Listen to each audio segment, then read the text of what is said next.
everybody. Welcome back to the show. This is the Science Dispatch podcast. My name is Cameron English. That is Dr. Chuck Dinnerstein. We're both so excited to be here, aren't we, Chuck? I am. I'm very excited, especially given my last week or two of health issues. I'm thrilled to be still on this side of the daisies. Yes, indeed. You don't realize how important good health is until you lose it. And you go, oh, man, this kind of sucks. I want my quality of life back. So I'm glad to see you. I'm glad you're recovering. We have a short but insightful story that you wrote here. I really appreciate this. It's something I'm learning to think about seriously as my kids grow up. This is called The Lost Art of Thinking: How Work, Screens, and Distraction Reshape Intelligence. So here's the introduction, and then you can take it away. In an age where corporate jobs dissolve into jargon, screens, and eclipse books, and TikTok rewires attention spans, we may be quietly losing the very capacity to think deeply. As loyalty, logic, and literacy, erode under the weight of screens and shallow work, intelligence itself may be in retreat. What happens to a society when reflection gives way to noise? Of all the words to screw up in that sentence, literacy was the best one. I am quite proud of that. Very good. Good work on that one. So this is something that I've been doing occasionally, which is just to share some of the things I've been reading, because one of the advantages of the job is we get to read very widely in order to put things together. And so these were just a series of articles that I think came together in an interesting way. I started by showing some pictures from the Atlantic of that immediate post-World War II period when the United States seemed to have everybody rowing in the same direction. It was the time for the development of a lot of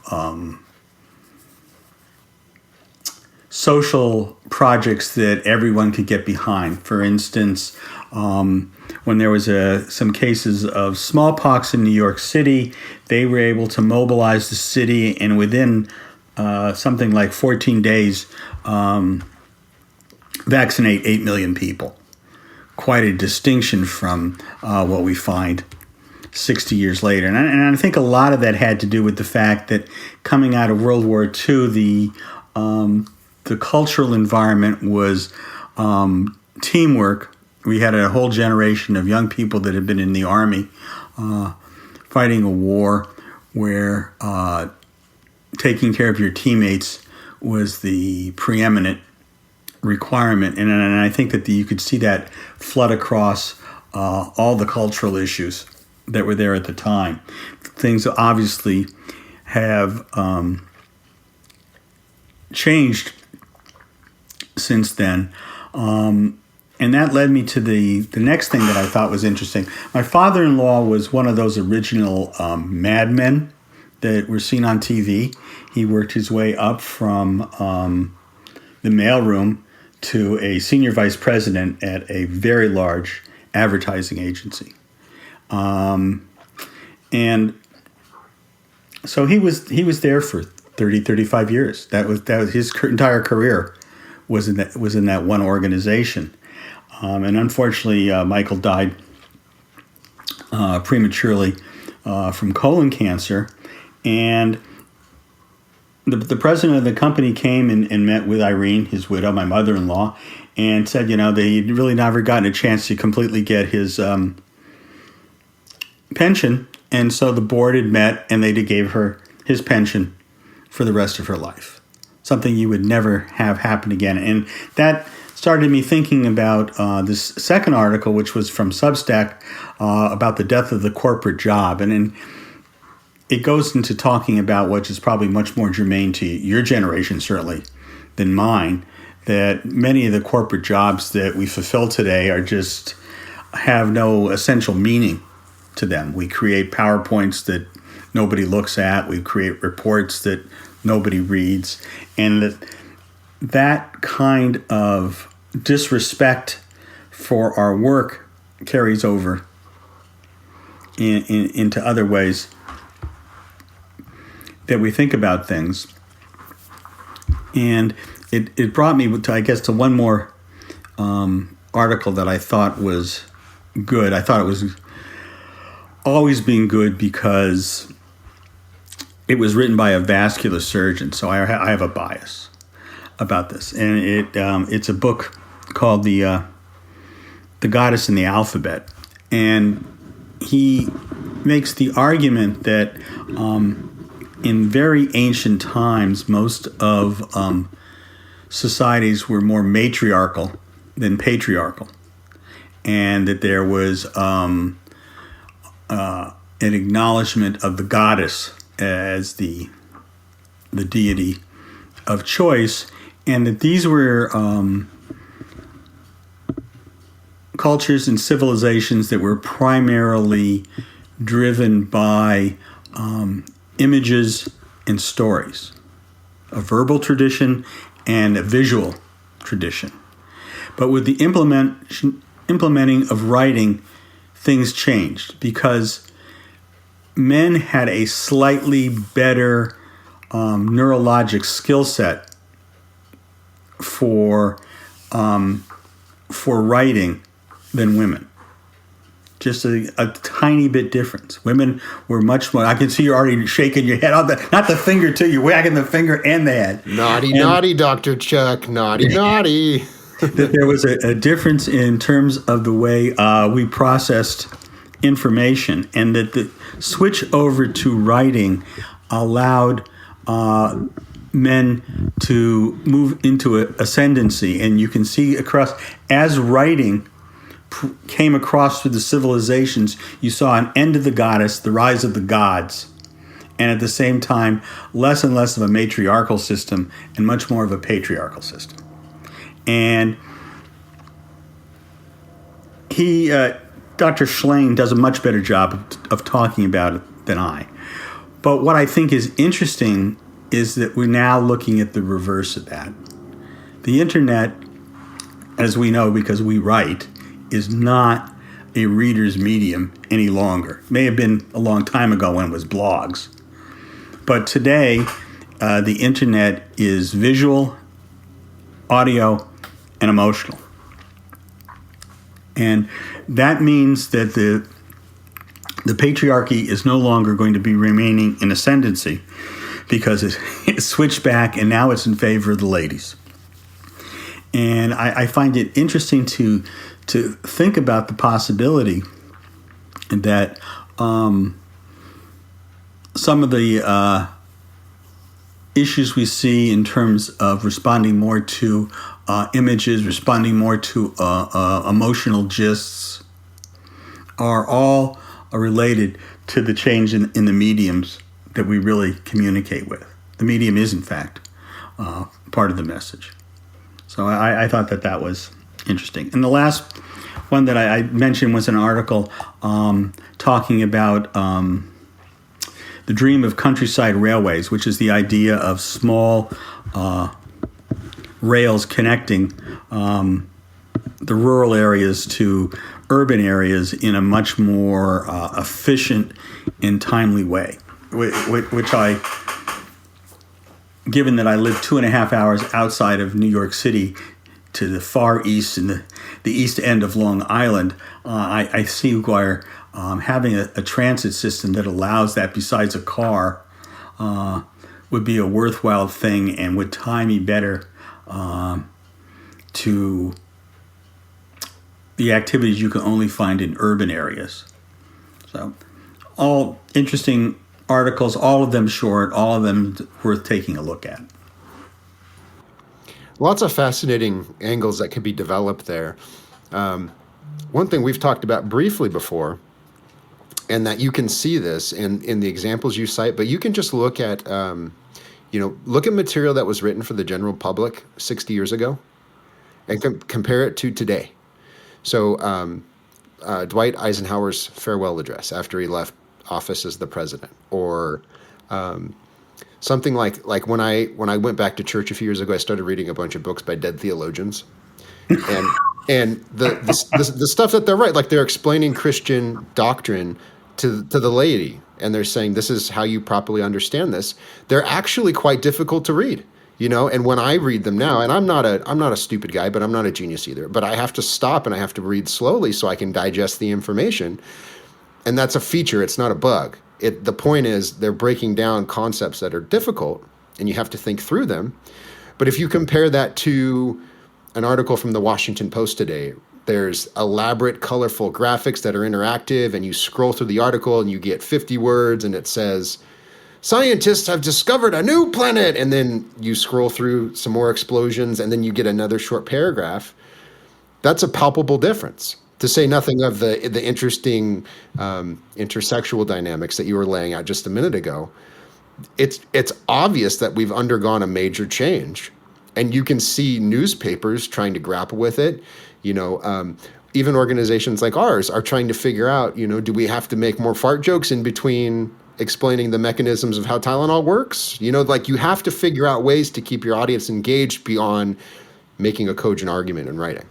Yes, and people have written about it. Attention is now the coin of the realm, and we dispense it very frugally.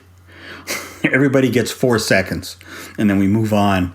And it's that shallowness that I think is going to give us more long-term problems, because a lot of our issues are, as we say every week, are nuanced and complex, and you have to put aside the time to do that. I don't know how your work day goes, but I try to, my surgical training and my general genetic makeup is such is that I am much more productive in the morning.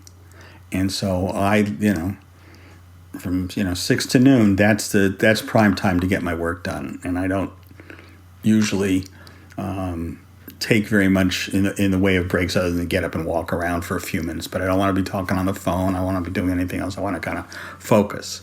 And for me, that works very well. That's a great idea. Another more general one, which is so obvious it's probably not helpful, is getting enough rest and eating well and just generally caring for your own well-being. Because what I notice is when I wake up fully rested throughout the day, even though I get tired as the day goes on, I'm more interested in those, let's call them higher activities, right? Like I want to read a book or I want to read an essay, if it's related to work or not. I want to engage in these sort of deep thinking activities, and I'm less interested in a video of a man in a donut suit dancing to pop music on YouTube, right? Like I'm less inclined to go down that rabbit hole when I'm just mindlessly scrolling through entertainment, because my brain still has enough energy to focus on things that are more helpful to me. I got it. And it's kind of laying out a plan. Usually when I go to bed is, I'll spend a minute or so just kind of thinking about what things need to get done and come up with a little bit of a priority plan for the next day. And again, that I think helps, because there's just so much information flooding out there that it's just easy to be enticed by it. It's designed to be enticing, and I don't have superpowers in that regard, and it's easy to get pulled away. But if I say this is what I'm going to do in the morning, and then I'm going to have some lunch, and then I'll go do some woodwork or whatever, I have some kind of a basic schedule to my day. I put some structure to the day. That makes a big difference for me. It definitely helps a lot when you're, what's the old phrase, an idle mind is a devil's workshop kind of thing. I think that's the same sort of phenomenon. If you're just bored, you're like, oh, I'll just scroll through videos and, maybe I'll end up on people punching each other, and it'll be funny for a little bit, but it's bad for you. But you see, getting back to Schlane's argument, that visual storytelling stuff is, we're hardwired for that. That's a biology in action. Reading is not quite the same as pictures and stories. True. Most cultures, or at least many, were oral. Tradition was passed down orally. Like people didn't read the Iliad; they were told the Iliad. They listened to someone recite it or it acted out or whatever. But even that's a lost art in the digital world. Right, and I think that interesting. It comes that problem comes back to us when we start talking about having a common heritage to share, to tie the nation together. There was in the past there was a common heritage, whether it was completely correct or factual, that's separate. But there was a common narrative that was passed down through the public schools, and we talk about it intellectually today in different terms. But it really comes down to there was at one point in time much more commonality to our story and to the images that we have. It's a great point as we wrap up here. There was a much more uniform tradition. It wasn't just the public schools. What people told their kids and their grandkids, where they grew up. This is our place because my great grandfather planted this tree that we're sitting under. That sort of thing. And we're a much different world now. Everything's globalized demographically. Like you're talking about in the 50s. A vaccination campaign or thinking collectively. It's harder to do that when you have disparate groups with their own traditions and their own ideas. They might do that internally, and I'm not saying this as in any kind of a supremacist or racist way. So no one get your panties in a bunch. But when you have smaller groups with their own commitments and their own traditions, it's harder to have that collectively as an entire society. So the other, circling back to the very beginning, is I think that fractionation was there in the 30s, and that it was World War II, and that huge national shift in priority to the one thing, to fighting the war, which is not necessarily the best way to approach it, but that's what it was, that I think created that sense of commonality, common narrative, common image for that generation of 20-year-olds that were my parents. I guess it would be your great-grandparents or your grandparents. And that really influenced how they acted for the next 20 or 30 years. When you look at you look at the development of interstate highway, the housing, none of that stuff would be possible without having some sense of a common good and being willing to sacrifice a little of yours for the rest of the group. That is an increasingly uncommon sentiment for many people. But we'll leave it there. Go read this article and then click through to the stories that Chuck is talking about, because these are good reads. There's a lot of helpful stuff in here.